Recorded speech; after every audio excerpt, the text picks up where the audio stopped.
This is a great question. Thanks so much for asking it.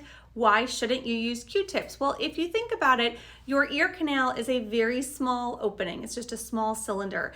And the Q-tip itself is pretty large and it acts as a ramrod. Forgive that motion there. I don't really particularly like that, but it gets the point across, right? So when you put a Q-tip in the ear, it's going to push the wax further back. Yes, you might see some yellow or brown along the edges of the Q-tip. That's because as it's pushing it back, it's smearing it against the wall, and that's what you're seeing.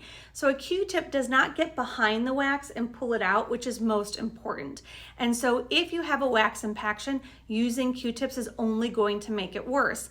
Come see the professionals, let us take care of it. And then once we see the shape of your ear canal, the look of your eardrum, and we understand your ear history, we can give you strategies that you can use at home to keep the ear canal clean moving forward. All right, friends, I'm Dr. Maria Morrison, audiologist. I'm your expert in hearing healthcare, and I'll see you next time. Bye-bye.